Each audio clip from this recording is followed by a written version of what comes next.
ಆಮೇಲೆ ನೋಡ್ರಿ ನಮ್ಮ ತಾಯಿಯವರು ನನಗೆ ಹುಲಿ ತರ ಬದುಕೋ ಮಗನೇ ಅಂತ ಹುಲಿ ಹುಗುರು ಕೊಟ್ರು ಅಂತ ನಾನು ಹೆಮ್ಮೆಯಿಂದ ಹೇಳಿದೆ. ಅವನು ಯಾರೋ ಕಿತ್ತೋದ್ ನಮ್ಮ ಮಗ ರಿಯಲ್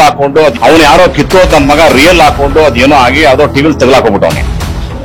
ನೋಡ್ರಿ ಇಲ್ಲಿರೋ ಅಷ್ಟು ಕ್ಯಾಮ್ರಾಗಳು ನನ್ನ ಮನೆ ಮುಂದೆ ಇದೆ. ನಮಸ್ತೆ, ಹೆಬ್ಗೋಡಿ ನಾರಾಯಣ ಸ್ವಾಮಿ ಮಾತಾಡ್ತಾ ಇದ್ದೀನಿ. ಬಹಳ ಈ ಮುಖ್ಯವಾದಂತಹ ವಿಚಾರವನ್ನ ತಮ್ಮ ಹತ್ರ ನಾನು ಹಂಚ್ಕೊಳಕ್ ಬಂದಿದ್ದೀನಿ.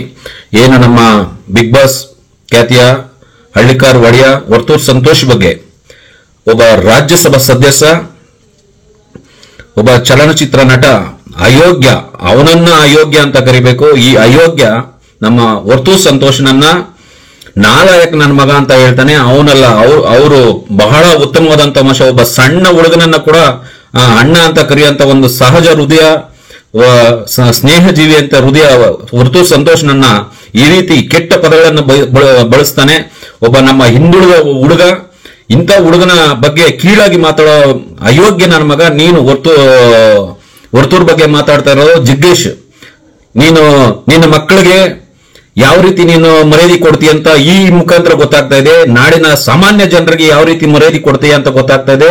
ನೀನು ಇಂಥ ಸೊಂಟದ ಕೆಳಗಡೆಯಿಂದ ಭಾಷೆ ಬಳಸುವಂತ ಕೀಳು ಮಟ್ಟದ ರಾಜಕಾರಣಿ ಅಂತೇಳಿ ಚೆನ್ನಾಗಿ ಗೊತ್ತಾಗ್ತಾ ಇದೆ. ಸೊಂಟದ ಕೆಳಗಡೆಯಿಂದ ಭಾಷೆ ಬಳಸುವಂತ ಒಬ್ಬ ಚಲನಚಿತ್ರ ನಟ ಅಂತ ಗೊತ್ತಾಗ್ತಾ ಇದೆ. ನಿನ್ನಂತ ಅಯೋಗ್ಯನನ್ನ ನಾವು ಈ ಕೂಡಲೇ ನಿಮ್ಮ ಮನೆ ಮುತ್ತಿಗೆ ಹಾಕಿ ಧರಣಿ ಕೂರ್ತೀವಿ. ಇಲ್ಲಾಂದ್ರೆ ಕೂಡಲೇ ಬಹಿರಂಗವಾಗಿ ಏನು ನೀನು ಒಂದು ಮಾಧ್ಯಮದ ಮುಂದೆ ಹೇಳಿದ್ವಿ, ಅದೇ ರೀತಿ ಒಂದು ಮಾಧ್ಯಮದ ಮುಂದೆ ಬಂದು ಕ್ಷಮೆ ಯಾಚನೆ ಮಾಡಬೇಕು. ಕ್ಷಮೆ ಯಾಚನೆ ಮಾಡಿಲ್ಲ ಅಂದ್ರೆ ಪ್ರತಿಯೊಬ್ಬರು ನಿನಗೆ ಎಲ್ಲರ ಮನೆ ಮುಂದೆ ಬಂದು ನಿನಗೆ ತಕ್ಕ ಶಾಸ್ತ್ರಿಯನ್ನ ಮಾಡ್ಬೇಕಾಗ್ತದೆ.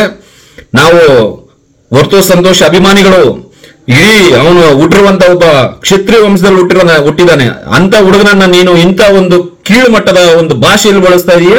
ನಮ್ಮ ಒಬ್ಬ ವರ್ಣಿಕುಲ ಕ್ಷತ್ರಿಯರ ಒಬ್ಬ ಮಹಾ ಹುಡುಗ, ಅವನು ಈಗ ಬೆಳವಣಿಗೆ ಆಗ್ತಾ ಇದ್ದಾನೆ ಅಂತ ಹೇಳಿ ಹೊಟ್ಟೆ ಕಿಚ್ಚಿಗೆ ಈ ರೀತಿ ಪದ ಬಳಸ್ತಾ ಇದೀಯ. ನೀನ್ ಯಾಕಪ್ಪ ಓಡೋದೆ ನೀನ್ ಕೋರ್ಟ್ಗೆ?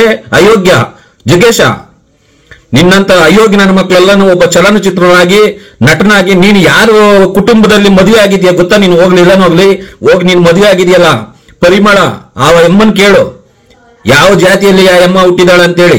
ಅಯೋಗ್ಯ ಜಗ್ಗೇಶ್ ನನ್ನ ಮಗನೇ, ಮೊದಲು ಬಂದು ನೀನು ಫಸ್ಟ್ ಕ್ಷಮೆ ಕೇಳಬೇಕು ಮಾಧ್ಯಮದ ಮುಂದೆ ಬಂದು.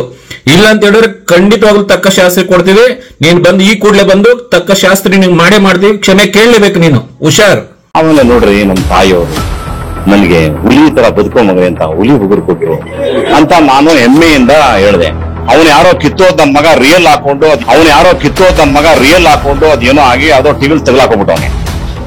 ನೋಡ್ರಿ ಇಲ್ಲಿರೋ ಅಷ್ಟು ಕ್ಯಾಮ್ರಾಗಳು ನನ್ನ ಮನೆ ಮುಂದೆ ಇದೆ.